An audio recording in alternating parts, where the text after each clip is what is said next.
केदारनाथ मंदिर के गर्भगृह को वर्ष 2022 में स्वर्ण मंडित किया गया था। तभी से सोने और उससे जुड़ी प्रक्रियाओं को लेकर विवादों का सिलसिला जारी है।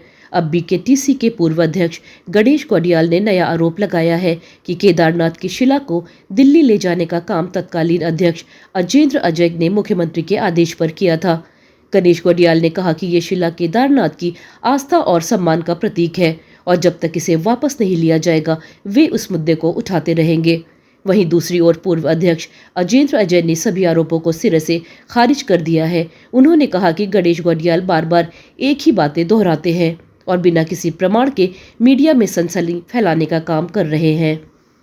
आपके ऊपर तो एक और आरोप है, समय आने पर जनता आपसे वो भी हिसाब लेगी, और वो आरोप है कि दिल्ली में बन रहे केदारनाथ धाम मंदिर में केदारनाथ से शिला ले जाए भी वहां अध्यक्ष रहा। और मेरे भी वहां शुभचिंतक हैं जिन्होंने मुझे ये बताया कि अध्यक्ष जी स्वयं अपनी गाड़ी में केदारनाथ से केदार शिला नीचे उतरवाई पहले, और वहां उसके बाद नीचे सड़क से अपनी गाड़ी में मुख्यमंत्री जी के आदेश पर दिल्ली ले गए। अभी तो आप पर बकाया है, और जब तक आप लोगों ने वो केदार शिला वापस नहीं लाए, हम आप लोगों को ऐसे छोड़ने वाले थोड़ी हैं। वो केदार शिला हमारे सम्मान का प्रतीक है, हमारी आस्था का प्रतीक है, और आपसे वो वापस लेवा के रहेंगे हम। देखिए, इन सारे विषयों पर हम पूर्व में भी सारे तथ्य मीडिया के माध्यम से रख चुके हैं, लेकिन मुझे लगता है गणेश कौडियाल जी के दिमाग में वही सारी चीज़ें घूमती रहती है और उन्हीं बातों को रिपीट करते रहते हैं, वही आरोप फिर से वो दोहराते रहते हैं। और हम कई बार कह चुके हैं कि अगर उनके पास किसी प्रकार के तथ्य हैं, कोई प्रमाण है, तो वो सक्षम अथॉरिटी के पास जाएं, शिकायत करें, जनहित याचिकाएं दाखिल करें, हाई कोर्ट में जाएं, सुप्रीम कोर्ट में जाएं। लेकिन क्योंकि उनके पास कोई तथ्य नहीं है, इसलिए वो केवल मीडिया और सोशल मीडिया के माध्यम से सनसनी फैलाने के लिए। स्थानीय प्रशासन एवं पुलिस तथा नगर पालिका प्रशासन की संयुक्त टीम ने रामनगर के मुख्य बाजार एवं कोसी रोड तथा चूड़ी गली में अवैध अतिक्रमण के खिलाफ अभियान चलाया। अभियान के तहत अतिक्रमणकारियों ने भविष्य में अतिक्रमण न करने की चेतावनी भी दी गई। अभियान का नेतृत्व कर रहे एसडीएम प्रमोद कुमार ने बताया कि दीपावली का त्योहार नजदीक है, ऐसे में मुख्य बाजार में पैदल चलने वालों को परेशानी का सामना करना पड़ता है। उन्होंने बताया कि नगर पालिका द्वारा पूर्व में यहां पर मुख्य बाजार में बनाए गए चौड़े फुटपाथों को तोड़कर उन्हें काम करते हुए नए फुटपाथ का निर्माण कराया गया था, लेकिन आज अभियान के तहत बाजार में लोगों द्वारा इस फुटपाथ पर भी अवैध रूप से कब्जा कर कारोबार किया जा रहा था। देखिए, अभियान का हमारा जो मुख्य अभियान इसलिए था कि बीच में पहले हम लोगों ने पटालों का जो साइज़ था उसको थोड़ा छोटा किया गया था, ताकि इससे हमारा फुटपाथ थोड़ा कम हो जाएगा और लोगों को आने जाने में दिक्कतों का सामना ना करना पड़े। विगत काफ़ी समय से सुनने में आ रहा था कि यहाँ पर लोगों ने अतिक्रमण करके उसको काफ़ी बाज़ार को फैला दिया है, जिससे लोगों को आने जाने में बहुत दिक्कतें उत्पन्न हो रही है। तो इसी अभियान को चलवाते हुए आज से हमने यह अभियान शुरू किया है कि जो भी लोग फुटपाथ पर दुकान लगा रहे हैं या अपनी दुकानों को आगे बढ़ा करके पूरा घेर रहे हैं, इन सारे कब्जों को, अवैध कब्जों को सब यहाँ से हटाया जाएगा। और इसके साथ साथ मैं ये भी कहना चाहूँगा, ये अभियान आज का ही नहीं चलेगा, ये लगातार चालू रहेगा। ऐसा नहीं कि 2 दिन चला दिया गया फिर बंद हो जाएगा, लगातार चालू रहेगा ताकि अतिक्रमण जो है मुक्त हो सके। जिलाधिकारी सविन बंसल के निर्देशानुसार अपर जिलाधिकारी प्रशासन जय भारत सिंह की अध्यक्षता में ऋषिपर्णा सभागार में दीपावली के अवसर पर आतिशबाजी के स्थायी लाइसेंस से जुड़ी अहम बैठक आयोजित हुई, जिसमें जिले के विभिन्न व्यापारिक संगठनों के पदाधिकारियों और विभागीय अधिकारियों ने हिस्सा लिया। देहरादून में प्रशासन ने दीपावली को देखते हुए पटाखा बिक्री को लेकर कड़े और सख्त नियम लागू किए हैं। सार्वजनिक रास्तों और आंतरिक सड़क मार्ग पर पटाखा बिक्री पूरी तरह प्रतिबंधित की गई है। अपर जिला प्रशासन जय भारत सिंह ने व्यापार मंडल के पदाधिकारियों से व्यवस्था बनाने में प्रशासन का सहयोग करने की अपेक्षा की है। साथ ही पुलिस, फायर प्रशासन के अधिकारियों को निर्धारित नियमानुसार लाइसेंस निर्गत करने की कार्रवाई के निर्देश दिए। कि जो व्यापारी हैं उनसे अपेक्षा है, उनसे अनुरोध है कि क्योंकि पटाखा विस्फोटक पदार्थ की श्रेणी में आता है और कई पटाखे काफी पावरफुल भी होते हैं, तो वो सावधानी बरतें और जो निर्देश दिए जाएंगे, जो फायर डिपार्टमेंट के निर्देश होंगे, जो पुलिस के निर्देश होंगे और जो पटाखा निर्गत करने वाले हमारे सिटी मजिस्ट्रेट RSTMs हैं, उनके जो उसमें निर्देश होंगे उनका पालन वो सुनिश्चित करें। और चूंकि ये महीना पूरा त्योहार का है, मैं जिला प्रशासन की ओर से सभी को बधाई देता हूं कि वो सावधानी पूर्वक और जो हमारा धार्मिक कृत्य हैं उनके आलोक में खुशीपूर्वक बनाए, सबको सहयोग लें। और जब भी अगर कोई ऐसी सूचना मिलती है कि जिसमें प्रशासन को सूचना देना आवश्यक है तो तत्काल सूचना दे दी जाए, ताकि यदि कोई इंसिडेंट की संभावना बनती है तो उसको पहले ही उस पर कार्रवाई की जा सके।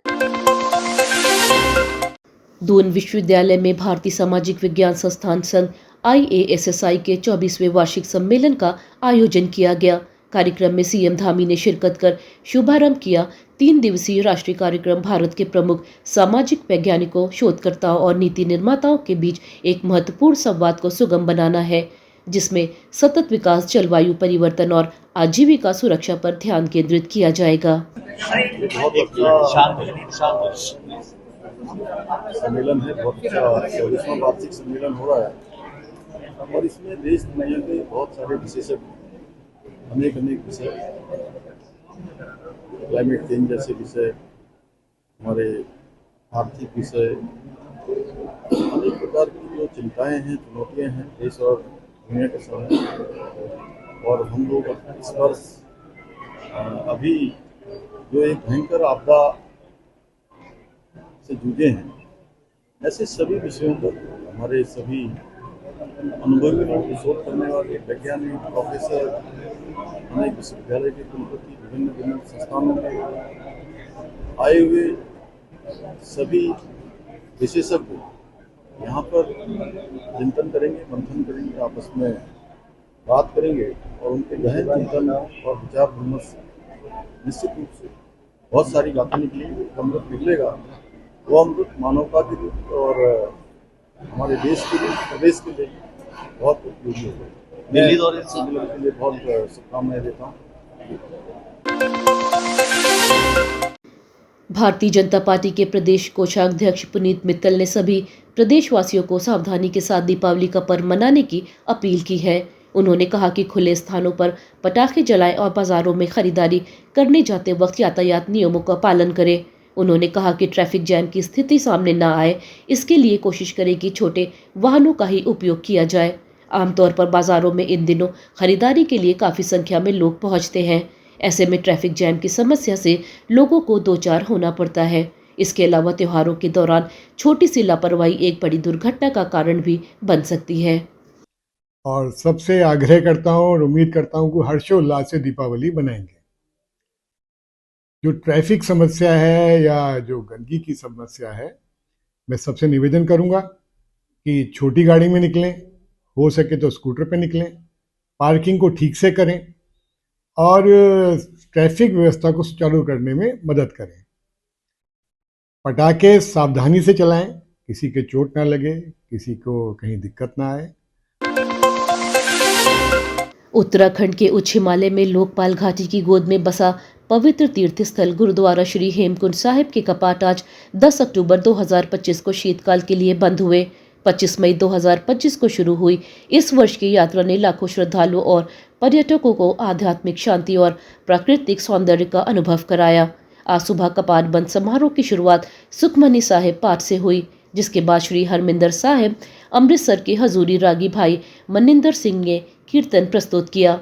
साल की अंतिम अरदास के बाद श्री गुरु ग्रंथ साहिब को गोविंद धाम ले जाया गया।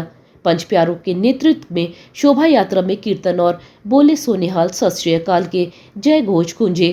लगभग 2000 श्रद्धालुओं ने इस आयोजन को देखा। सूरज की चमक ने समारोह को और मनोरम बनाया। 25 मई 2025 से शुरू हुई श्री हेमकुंड साहिब की यात्रा का आज संपूर्ण दिवस है। लगभग 2,74,000 यात्रियों ने इस साल श्री हेमकुंड साहिब जी के दर्शन दिदारे किए हैं। आज सुबह 10 बजे श्री सुखमनी साहिब जी के पाठ आरंभ हुए। 11:15 बजे भाई मनिंदर सिंह जी हजूरी रागी दरबार साहब जी ने कीर्तन आरंभ किया है और 12:30 बजे इस साल की अंतिम अरदास हुई है। हजारों श्रद्धालुओं ने इस अंतिम क्षण में आकर इस यात्रा को 4 चांद लगाए हैं। देश विदेश से संगत पहुंची है। 1 बजे से ही 5 प्यारों की अगुवाई में गुरु ग्रंथ साहिब जी को फूलों की बरखा करते हुए संगतों के द्वारा श्री सचखंड में सुशोभित किया गया है। मेरा नाम संदीप सिंह है और हम कानपुर उत्तर प्रदेश से हैं और हेमकुंड साहिब, श्री हेमकुंड साहिब की यात्रा में हम विगत कई वर्षों से, मतलब 15-20 वर्षों से लगातार आ रहे हैं। तो यात्रा तो हर बार ही सुखद रहती है, बढ़िया रहती है। और इस साल पहली बार अवसर प्राप्त हुआ है कि हम जो कपाट बंद होने की जो समाप्ति की वो प्रक्रिया है, उसमें पहली बार हम शामिल होने जा रहे हैं, तो बहुत उत्साहित है उसके।